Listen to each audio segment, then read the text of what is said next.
Hello and welcome to our webinar.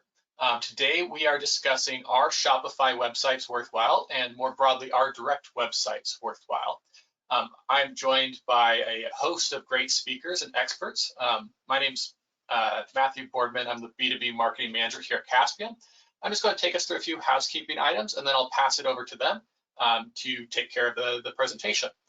So first things first, this webinar is being recorded and a copy of the recording will be shared with you by tomorrow.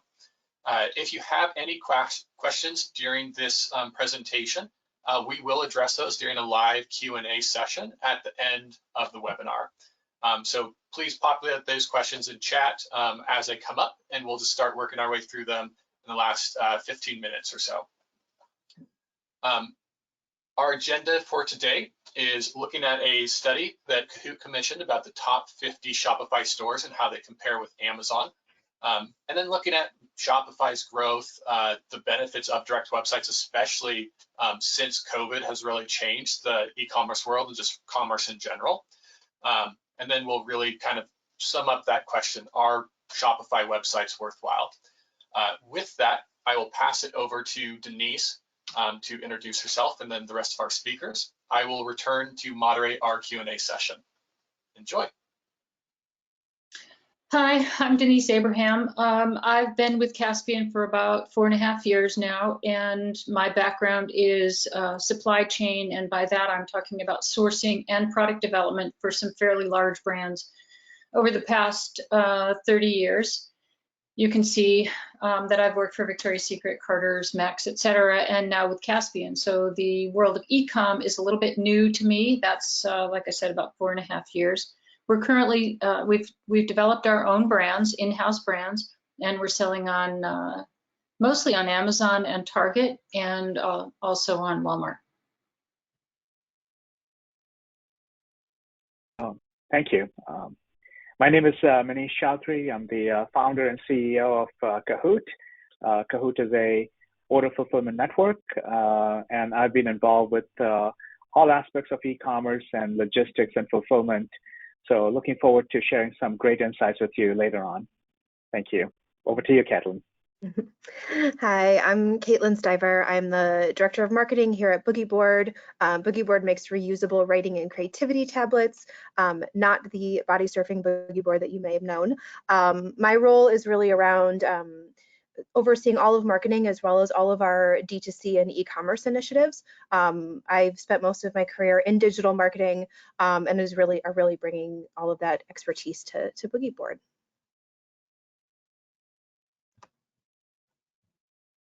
At Caspian, over the years, we started in 2008 as a third-party seller, and we are currently one of the largest sellers on Amazon.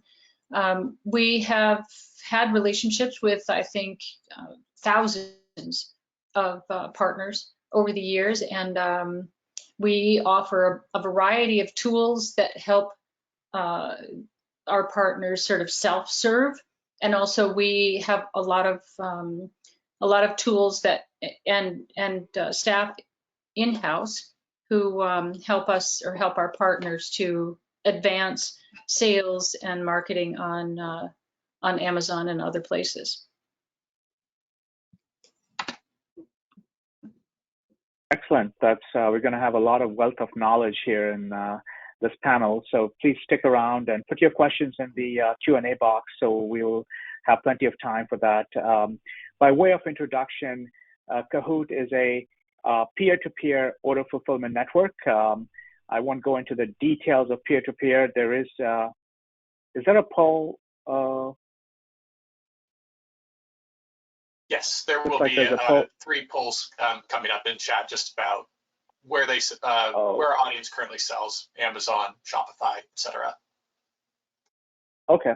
All right. Well, just to continue with the introduction, so Kahoot works with brands and retailers of all sizes, helping them with helping them power free and fast shipping in an affordable fashion.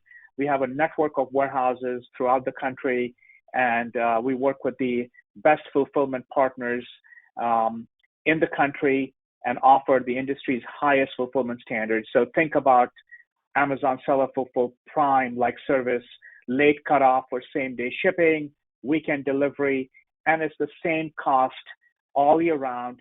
And because of our unique peer-to-peer model, it allows us to offer very affordable fulfillment services, and that is of great interest to a lot of brands and retailers that are looking to compete with marketplaces.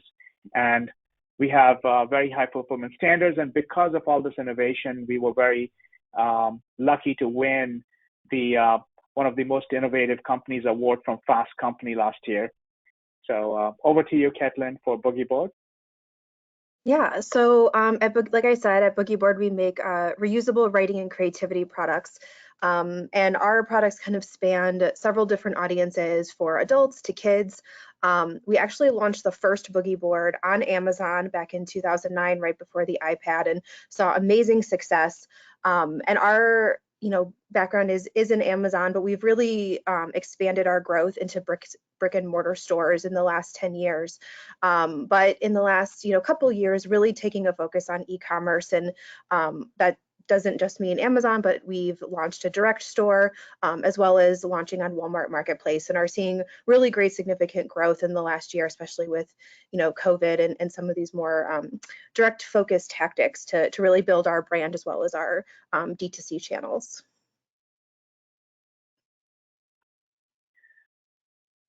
Thank you, Caitlin.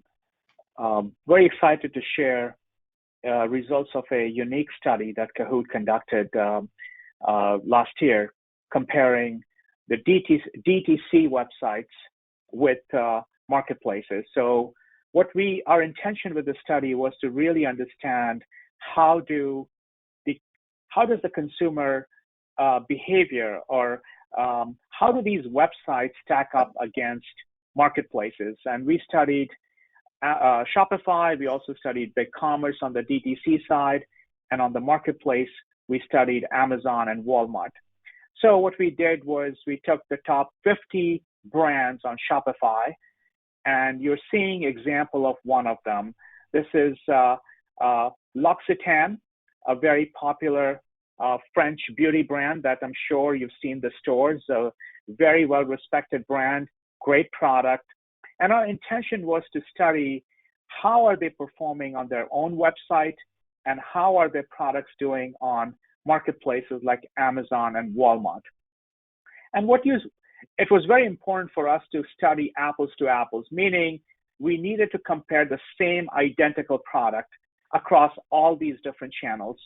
So L'Occitane is, of course, a multi-channel retailer. They have brick and mortar stores. They have their own online presence. They sell wholesale to a lot of companies, a lot of brands. But looking from a consumer standpoint, since COVID, there has been a massive interest in e-commerce. E-commerce has been growing. You all know that. However, a lot of companies, a lot of brands are finding it challenging to compete on their direct website versus marketplaces. And I'll share with you something that just came hot off the press this morning, a study from Miracle. Back on the same old slide, Matthew, please. So it's important to see, if you notice carefully, same identical organic verbena body lotion. You can buy the same identical item on Amazon with 1 day free delivery for $29.50. So 1 day free delivery, $29.50. The same identical item. And by the way, on Amazon, L'Occitane is selling them 1P, so they're selling in wholesale to Amazon, which of course, L'Occitane makes the least amount of money because Amazon buyers are very, very sophisticated. They know how to negotiate a great deal, and I'm sure Caitlin will tell you that later on. And then you move to Walmart. On Walmart, they're selling through a third-party intermediary like PharmaPacks, which is one of the largest 3P sellers on Amazon, but they also sell on Walmart. So you can see the price is slightly higher and delivery is slower. So 4 day free delivery, $32.24. And then on their own website, now this is the brand's native website, L'Occitane.com, and the product with delivery. First of all, there's no free shipping, and it's going to arrive in 8 days, and it's going to cost the most. So just put yourself in the shoes of the consumer. Do you care where you're going to buy the same identical organic verbena body lotion. And that's the problem that brand websites and retailers are struggling with to compete with marketplaces. And that is the same results we saw across top 50 brands on Shopify. Next slide, please. Next slide, please. So this is the result of the aggregate study, and this is comparing on the left-hand side. If you look, we are comparing Amazon to Shopify. So 59% or 60% of the time, the price of the identical item is cheaper on Amazon. Another 14% is the same. And on 27% of the time, we found that the price of the item on the direct website, Shopify website, was better. And then on Walmart, the results are very, very similar. So essentially, not only is the price higher on your own direct website, it's actually significantly worse. It's 28% higher or 30% higher in case of Walmart. So this presents a real problem because as a consumer, as a brand, you're looking to attract the consumer directly, but all this action is leading the consumer to go directly to these marketplaces before they come to their website. And of course, we know the power shoppers, and I'll share more on what's happening with the power shopper. The power shopper are the most active online shoppers. They make one or more purchases every day, and they tend to prefer marketplaces more and more. And so that's a problem for brands and retailers, and they need to find a way to create parity. They need to level the playing field on their direct websites, thinking from a consumer lens. Next slide, please. So on the previous slide, we looked at the price because price is very important to online shopper. But in addition to price, what else is important? Shipping and delivery. So on the top graph that you see, the chart, or the bar, it's comparing Amazon delivery to what retailers and brands are offering on their own direct Shopify website. So the dark green is marketplaces faster. We all know about Amazon Prime. So no surprise there, right? 73% of the time, Amazon is significantly faster than Shopify.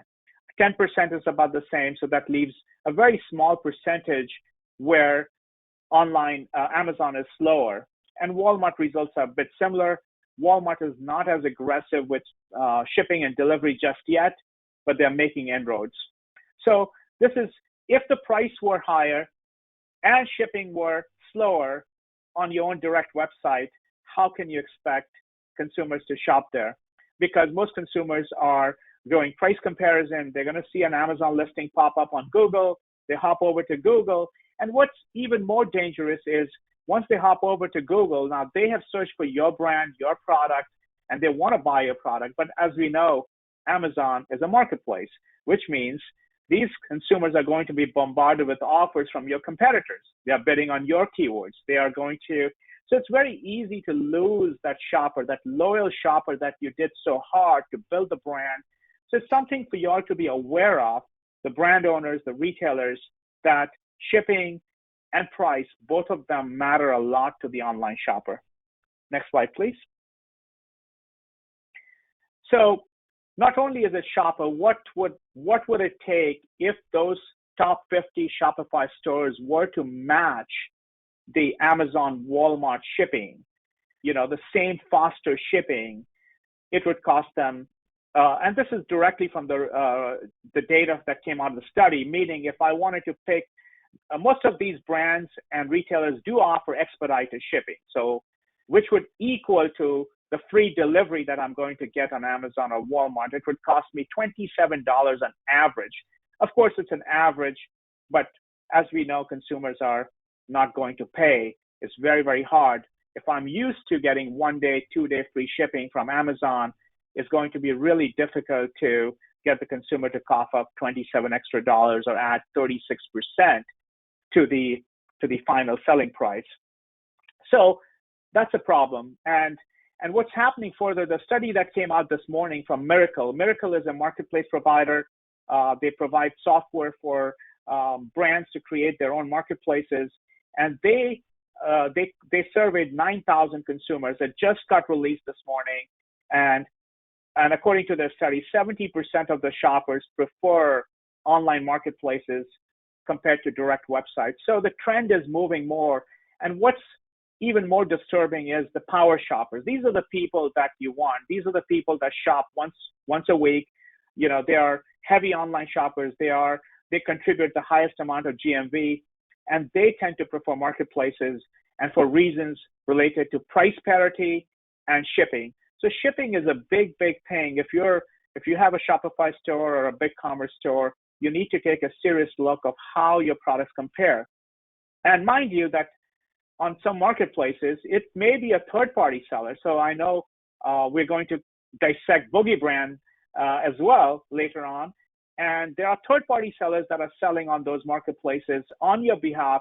But from a consumer's lens, I don't care who is selling the product, because as long as the product is legit, is genuine, it's not counterfeit, I'm looking for the cheapest price and the fastest delivery. And of course, the coverage that marketplace provides, the assurance, the protection against returns, chargebacks, my safety of my payment information. So the brands need to really take a very serious look, but it's not all doom and gloom. Let me share some more. Next slide, please. So in spite of all this, you know, Shopify sales are booming, right? The GMV on Shopify is growing very rapidly. You know, it grew 4x since 2018. So that's like almost, you know, doubling year over year if you take the compounded numbers. So consumers want to shop on your Shopify store. They want to shop directly with you because, you know, there are many good reasons to do it. But the objective that I wanted to bring to everyone's attention is that, but look ahead, because where is the market going? Because rising e-commerce tide, COVID is lifting all boats, but progressive sellers and progressive brands need to look what's going to happen if marketplaces continue to command greater percentage of your sales. You're hostage. You know, you're reliant on a indirect channel. They're not a direct channel. You don't get the customer data. You don't get a lot of great stuff, which I know Denise is going to cover. So next slide, please. Sorry to put Boogieboard on the spot here. We dissected Boogieboard the same exact way as we did 50 top Shopify brands. And as you can see, even the Boogieboard product is cheaper, but certainly not by the same wide margin that we saw in L'Occitane. So it's definitely not as big of a parity. On Amazon, Boogieboard is selling, you know, as a third-party seller. I think they're using FBA. Caitlin can talk more, but I can get it in 3 days. 3-day free delivery as a Prime member, and it's free. It's the lowest cost. Walmart is even cheaper.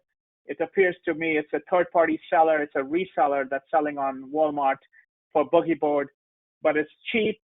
It will take 10-day delivery.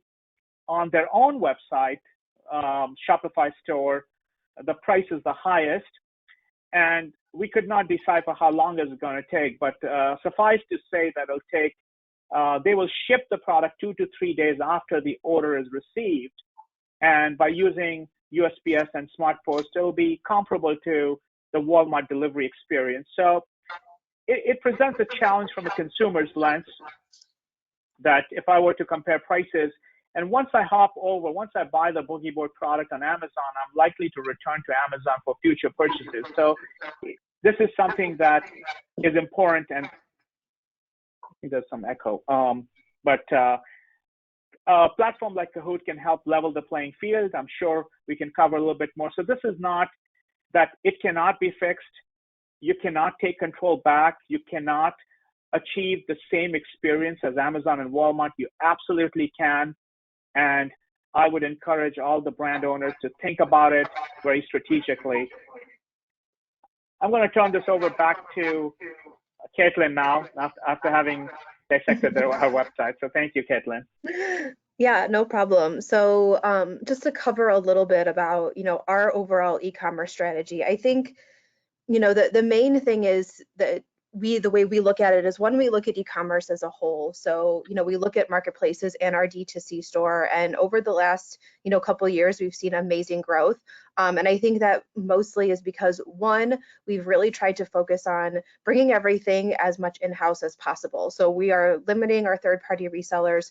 We are, we want to own all of our inventory and all of the listings and everything that we can. So we, before we used to do a lot of Amazon vendor relationships, as Manish talked about, but we've actually made the decision to completely go to Amazon seller because we end up having more ownership. We end up having better margins on that front. And Amazon is one of our biggest e-commerce sellers. But in terms of our D2C store, we really started pushing that about a year or so ago.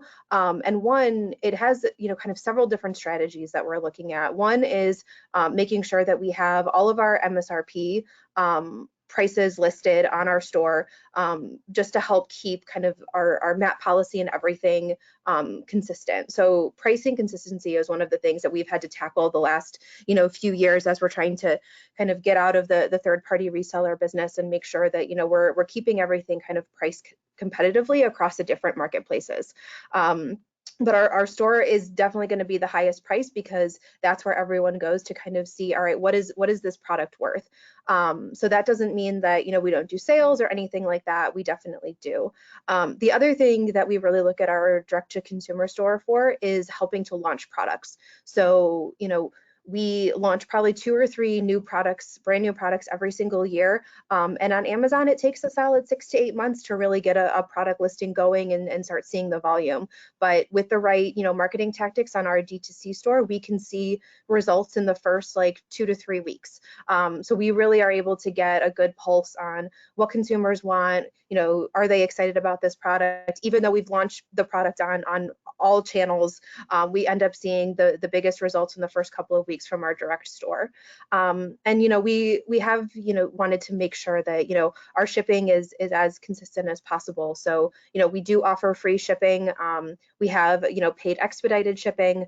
But overall, it's we're really leveraging each of these channels to do a few different things. And then in terms of Walmart Marketplace, we just launched that this year, and it really goes hand in hand with our retail placements. So more than ever, I think retailers are looking to online sales to decide what goes in store and what doesn't. They want proven winners. They want things that people want to purchase. So they're looking at reviews. They're looking to see how their consumers are shopping. So we really look at our Walmart Marketplace as a supporter of how do we help bring things into stores, and Marketplace is a great way to test that out.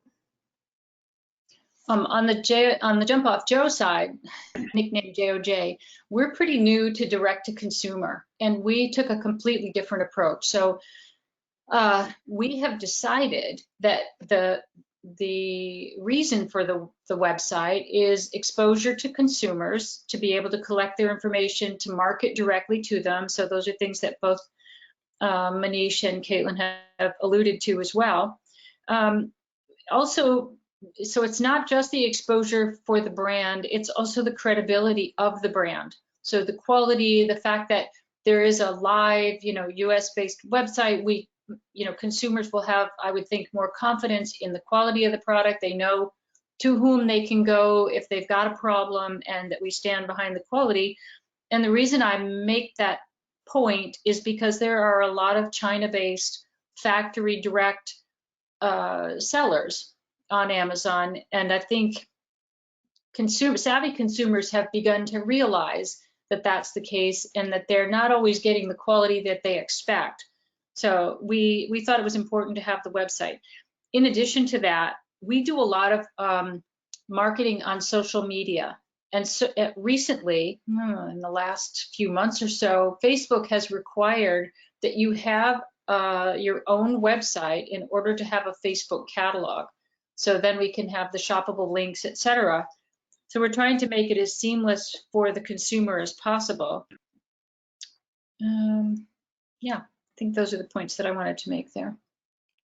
So Caitlin, are you, I know you're taking ownership of your brand. Are you, I know the channel coexistence is a big challenge for a lot of brands that sell across multiple channels like wholesale and so on, will you require these brands, these resellers, not to compete with you on marketplaces, meaning you would take exclusive control of your listings and you'll be the only player allowed to be on those listings?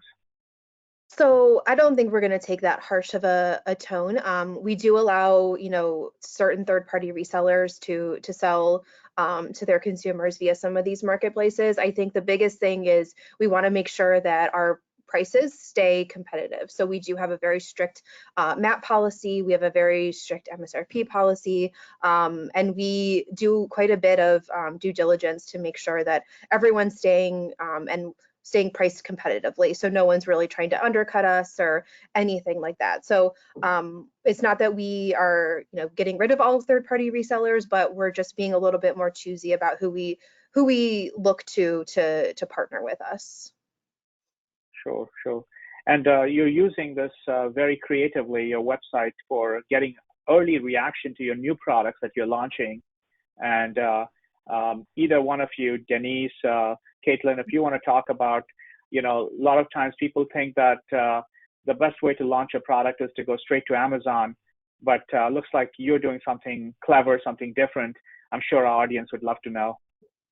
Well, we do anticipate marketing directly to consumers with exclusives and new offerings to get a reaction. And we would launch, of course, at the same time on Amazon, but we're hoping that will get that new product launch off to a better start.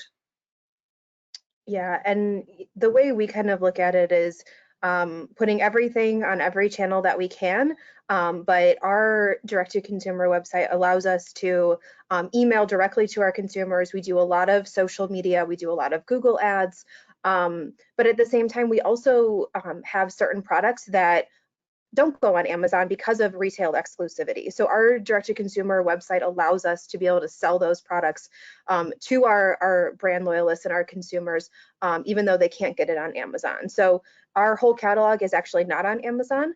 But we try to put as many things on there as possible. So, one example is, I think on the last slide, we had our Versatile. So we launched that last May, saw really, really great sales the first few months on our direct-to-consumer store, and it took Amazon probably until about August, September for us to really start seeing really good volumes of that. So it's one of those things that I would look at it as a phased approach and just see kind of how consumers respond on the different marketplaces and channels.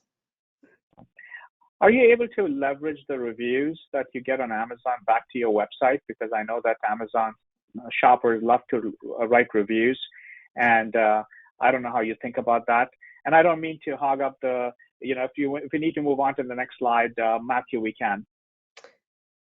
I can talk quickly to our review. So we aren't able to pull in Amazon reviews into our own site. Unfortunately, Amazon does not allow that. But we do use a tool called Bazaar Voice that we have hooked up to our site. And what's great about Bazaar Voice is they consolidate and can syndicate all reviews across a bunch of different marketplaces and other retail channels. So we sell things on, obviously, Walmart, BarnesandNoble.com, Staples.com, Target.com. So all of the reviews that we capture on our site are able to be syndicated out to all of those different platforms. So you're not starting from scratch on every single piece. Amazon just happens to be the outlier where they don't allow that to happen, but reviews are incredibly important.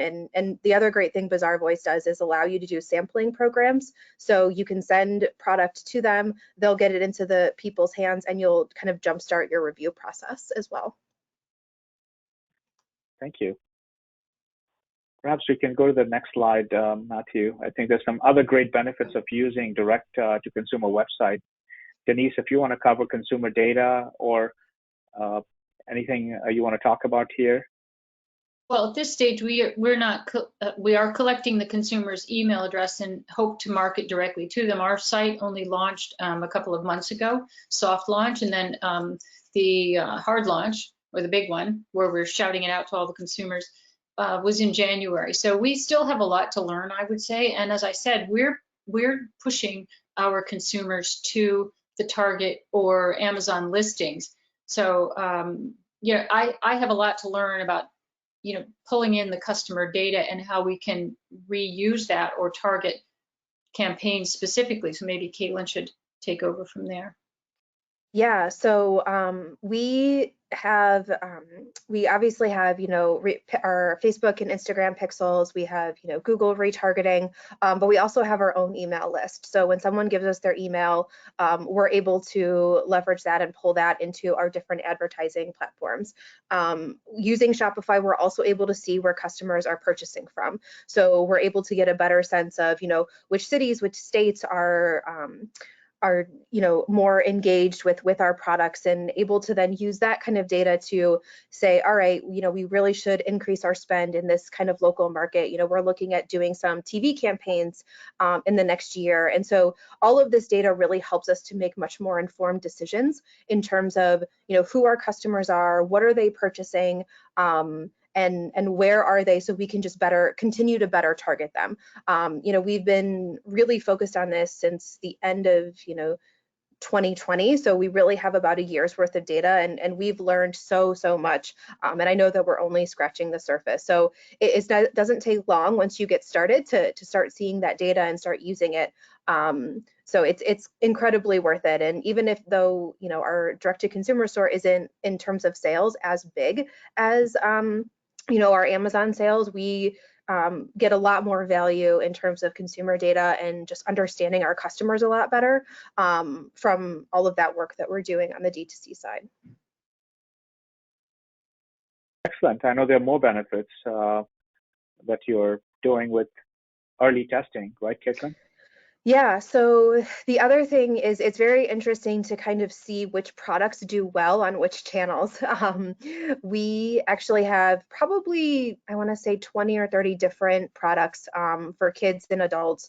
And the products that do really well on Amazon, you can tell that they don't do as well on our store, but then the opposite is true. So the ones that aren't doing as well on Amazon actually tend to do better on our store. So it is very interesting just to get a sense of, what product kind of resonates where and where we can really start pushing. But I think the other great thing about, our direct-to-consumer store is that, we're really able to own the messaging. We're really able to tease the messaging and play with it and be a little bit more creative and be a little bit more engaging than, on Amazon. So we're really able to tell that brand story and give the consumer the full Boogieboard experience that, we want to present. And there is probably a good chance that a lot of people come to our site and end up going to Amazon and purchasing from there. But because we are mostly on Amazon seller, that's not a big issue for us. Yes, we lose out on that customer data, but we still got the sale. So I think there's a lot to still learn and test, but just having a different kind of lens and strategy for each channel and knowing what you want to get out of each channel is really important. Caitlin, do you sell on Target also? We do drop ship with Target. So we have some specific SKUs. We have 2 SKUs in store, and then we have probably a handful of ones using their drop ship program. The reason I ask is because we see that SKUs sell differently on Amazon versus Target. It just seems like the person who's shopping on Target is a different consumer from an aesthetic point of view. Yep. Maybe also from a pricing point of view, but certainly from an aesthetic one. I was just curious about that. Yeah, there are 1,000+ marketplaces and more, and each one has a different demographic or niche. And this webinar is not so much about DTC versus Amazon or DTC versus Walmart. It is really brands like yourself, Boogieboard, are really taking advantage of channel-specific strategy, and that is what we recommend. That there are different audiences, and it's not the same people that are shopping on Amazon as they are shopping on Target. So brands should be leveraging multi-channel approach and try to bring as much parity as they can on pricing and delivery.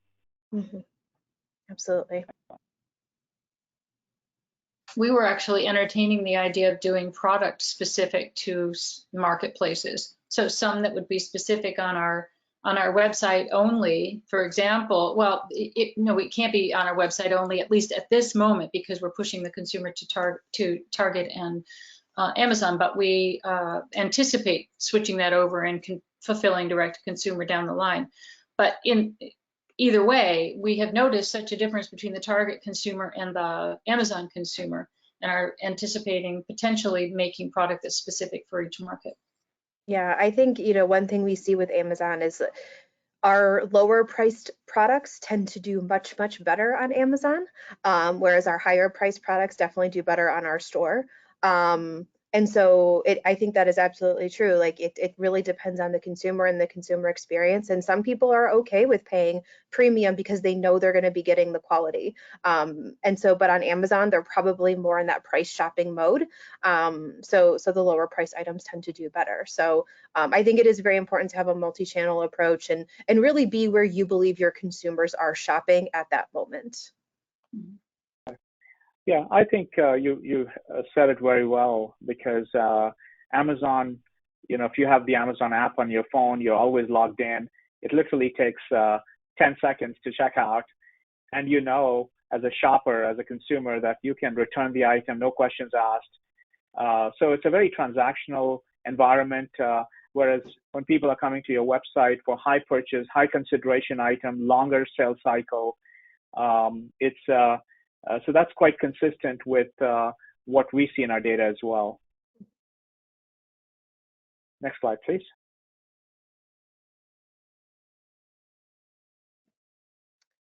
Yeah, and I think looking, sorry, I was just gonna jump in on No, this it's your slide. I mean, yeah.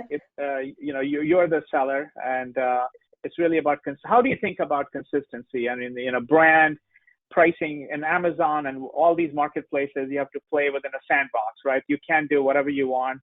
You have to follow their rules. You can, so how do you think about, from a consumer standpoint, whether they land on Amazon or Walmart or Target or your website, it's your product that they're buying. Right. Yeah, I think, we do a lot of, we spend a lot of time in terms of this, where we start with our direct to consumer store. So for instance, when we launch a product, start with our D2C store, say, what is the story we want to tell? How do we want to tell it? Really get that messaging right.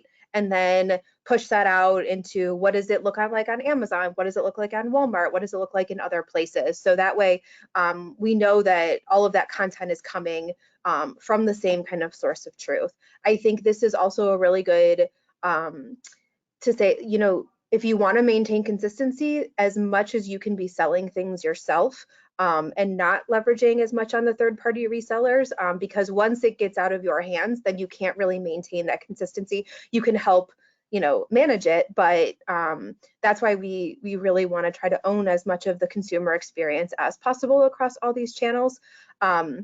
And in terms of pricing, it's honestly a battle every day, especially with Amazon and their buy box and all of that. So we have a team of people, constantly looking and making sure pricing is consistent across the board, and it's following all of our MAP policies. And so it does take work, but in the end, it's completely worth it to in order to own that customer experience and know that your brand is being represented the way that you want it to. Yeah, I would echo all of that, but I would include social media, because we're real careful about the way that we communicate with the consumer, and for each of the brands, we have a particular voice and a person on staff who manages that so that we maintain that consistency. So Denise and Caitlin, this term MAP, we've heard several times come up on this webinar. And this is something that all the brand owners think about, right? Minimum advertised price and brand consistency, the message consistency. How do you think about delivery and shipping consistency? Because is that part of the customer experience, or is that removed from that? All brands have people that are policing the price, but what about shipping and delivery? How do you think about that? Yeah, I mean, on our end, we have we have a warehouse internally that we use to ship everything out. But it's interesting. We don't actually think about it that way. But we do want to make sure the customer has the best experience possible. So it is a great way to kind of think about it. But we end up shipping out all of our D2C stuff in-house. We leverage Amazon FBA as much as possible. So that way the consumer gets the Amazon experience. But it's something that, we're struggling with every single day. How do we continue to keep up with the orders, and how do we continue to keep up with those expectations, especially around the holidays when the expectations are so high and people, need their gifts, as soon as possible. So it's definitely something that needs to definitely continue to be looked at. So we have, Denise, how do you think about that? well, so beginning last summer, actually, Amazon kind of clamped down a little bit on the oversized inventory, for example, and we've got some items that are oversized and they're among our best sellers. So we were forced to drop ship from our own warehouse to the Amazon consumers. So we left the FBA listing live, but we also added a listing for drop ship and drop ship those from our own warehouse. And we managed to fulfill all orders with 2-day shipping, and shipping was free. So as far as the consumer is concerned, they should not have seen any real change. Now we know that Amazon deprioritizes drop ship listings starting around 12/5, I think, in Q4. So obviously we needed to have FBA product there for Q4 at that point. But yeah, we just try to match whatever Amazon is doing out of our own dropship facilities. Does that answer your question? The struggle is real. Yeah, the struggle is real, right? I mean, just to continue with this line of thinking that we think about the brand experience when it comes to the product, and then we talk about the Amazon experience when it comes to shipping. I would argue that we should have the Boogieboard shipping and delivery experience throughout, and there were times when that wasn't possible prior to existence of fulfillment networks such as Kahoot and others. It's just like when web hosting was a single tenant, co-location, one facility, and then came the cloud. And then once the cloud became accessible to everyone, that advantage that some people had was lost. So I would argue that brands now can actually offer the Boogieboard experience from start to finish, from the product to imaging to messaging, all the way to shipping and delivery. And that's what we're trying to educate the brands and retailers that, things are possible now. It's affordable. You can distribute your inventory in a network and still maintain that same experience so that people keep coming back to the brand native website.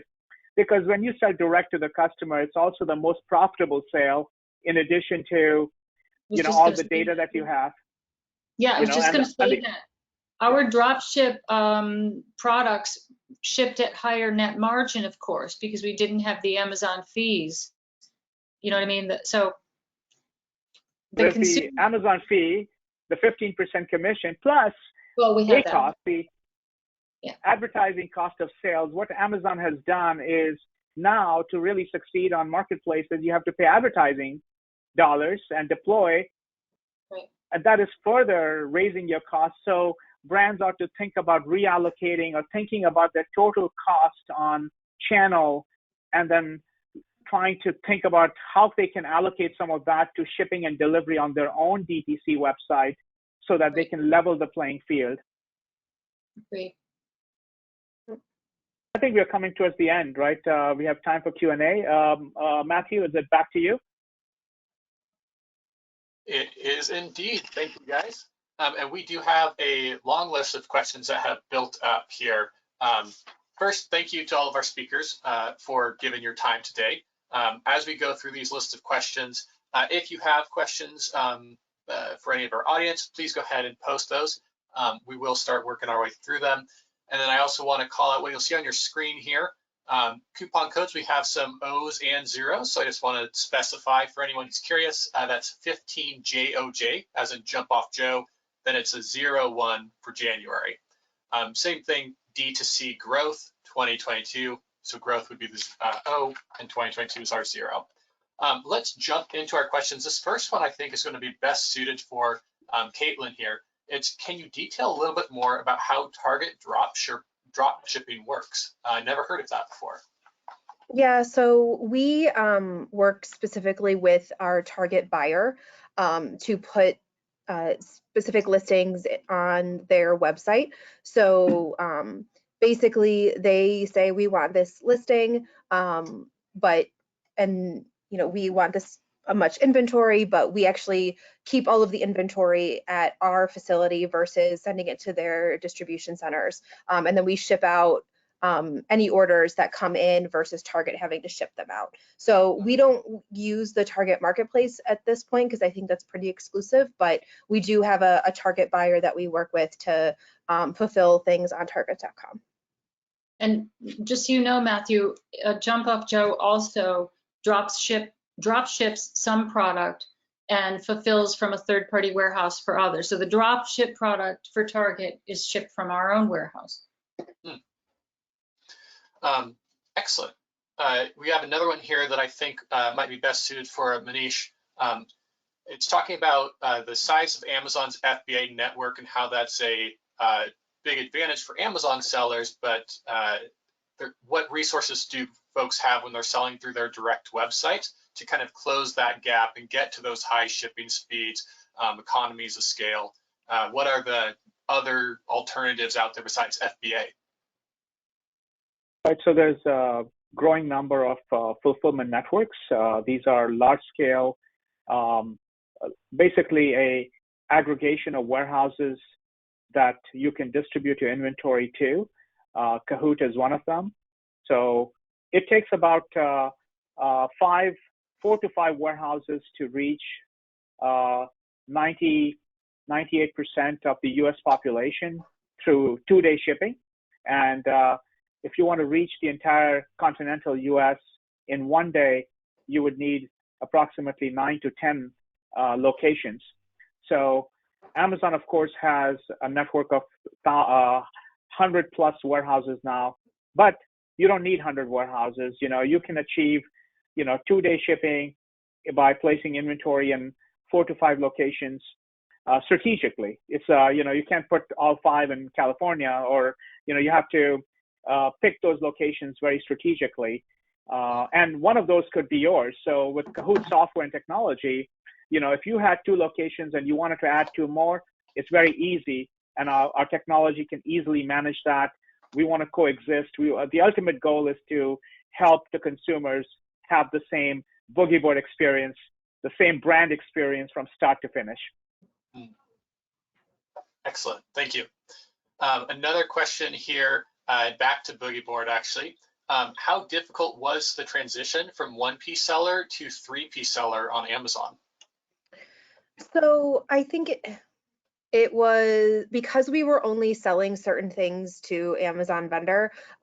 It wasn't quite as hard, but once we got all of our listings up, but it's the really hard piece is waiting for Amazon to sell through all of the inventory that they own, so that we can then take over the listing. So we're kind of competing with ourselves sometimes. It's probably taken us about 1.5 years to kind of sell through all of that inventory. But I will say it's been 100% worth it. Amazon is a great tool, but I think we truly believe that we want to own the brand experience, and the more you can do that with being a 3P seller, it makes all the difference. This question, I'll leave it up to the trio to decide who wants to take it. It's, how does the relationship with the end consumer, with your customer, differ on direct website or Shopify versus marketplaces like Amazon? Who wants to take that? Well, we're so new at it. All I can say is that we hope that it will be more of an intimate, more like a social media kind of connection. But maybe Caitlin should answer that. Yeah, I think, with our direct website, when we get returns or questions, it definitely comes directly to our customer service standpoint. There's with Amazon and Walmart Marketplace, there's a little bit of a barrier, so you don't get as much, back and forth or get to, engage with them as much. But at the same time, they're shopping on those sites because they don't really want that. So I think it is I don't see us as losing out because the customer is basically getting what they want. If they're shopping on Amazon, it's because they want to have that Amazon experience. And as long as, we can make sure that, they're getting the right product and they're getting their returns and all of that, to me, that's the most important thing. Mm. Yeah, that makes a lot of sense. The Amazon experience for the retailer is very painful because it's much higher returns. So I don't think that is the Amazon experience that the consumer is looking for.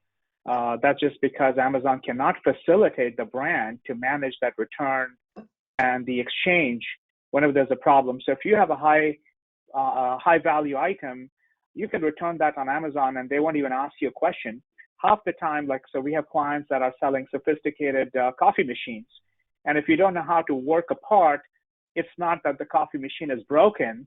You need to provide the experience, and it's very, very expensive. I mean, 20% higher returns on Amazon FBA because the agents are programmed to say yes and simply return because it doesn't come out of Amazon's pocket. And then moving that inventory back, you're paying storage fees and so on. So I would argue that, getting back to the boogie board experience, now that the shackles have been broken and FBA is not the only game in town, yes, of course, the shipping cost is going to be a little bit more. But when you add the advertising cost of sales on Amazon and you add the commissions, you actually have more margin to play with than you realize. In fact, any brand that says that they cannot offer the boogie board shopping and shipping and delivery experience has probably not done their due diligence well because they're not speaking with data in mind. Because I would argue 8 out of 10 times, yes, you can. I think the world has changed, and I think brands need to really take ownership of that end-to-end customer experience. We're getting a lot of questions here directed at you, Caitlin, so I'm going to rattle off a few more if I may. The first one is about how marketing and advertising costs differ between Shopify and Amazon. So the big thing with marketing and advertising, one, on Amazon, it's kind of all in Amazon. So all of that data and everything, it all lives within the Amazon portal. And so we actually leverage Caspian to run all of our advertising and marketing on Amazon specifically. For direct websites with our Shopify site, it is really about finding the right advertising platforms for the audience. So there's a lot more work on our end to make sure that, we have spend for Google ads, we have spend for display ads, we have spend for Facebook and Instagram ads. So it's a much more holistic experience and is a better brand experience. But in terms of, efficiency and streamlining things, and you're doing a lot more work on your D2C site, because truly you are building a brand, and that's why people are going to go to your site and buy, because they love your brand, they want to engage with your brand. So you have to really build that in terms of your marketing experience as well. Whereas on Amazon, it's truly, you can do some videos, you can do some, sponsored display ads, you can do, a bunch of different things, but it's all within the Amazon platform. So you are really limited in terms of, the brand experience that you provide. And Amazon advertising, there's a few different types: sponsored products, sponsored display, sponsored brands. And there's a creation of A+ content brand stores that are kind of adding more of that brand experience. It seems like as Shopify's success has grown, Amazon might be trying to embrace more of a curated experience, kind of reading the tea leaves, as it were. Mm-hmm. One more question for you, and then I have one for Manish. It's about how long does it take to grow sales for a new product on your website versus launching a new product on marketplaces? So, like I said, our sale, we can, if you have the right mix of advertising for a new product launch. So we do organic PR, we do influencer relationships, we do Facebook, Instagram ads, we do Google ads, we kind of, as well as all of our email marketing. So we see, sales and results almost instantly within the first like 2 to 3 weeks. We can see amazing results for a new product, especially if the product is really good, which we believe ours are. Whereas on Amazon, we put everything up onto onto Amazon. We enroll it in the Vine program to make sure it starts to get some reviews. We have our advertising, go live, but it probably takes, several months to really start seeing some traction on that. And as you get more reviews, you start to see more purchases. And so I think long term, it's absolutely worth it. But if you're looking for short term, feedback and results, you're really going to get that from your direct site. Thank you for that. Manish, this one is about shipping and fulfillment again. When is or should merchants eat the cost of expedited shipping rather than passing that on to the end consumer? Do you have a perspective on that?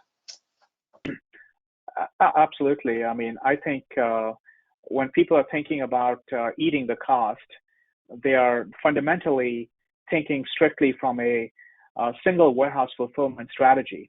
Shipping cost is directly proportional to the zone the product travels.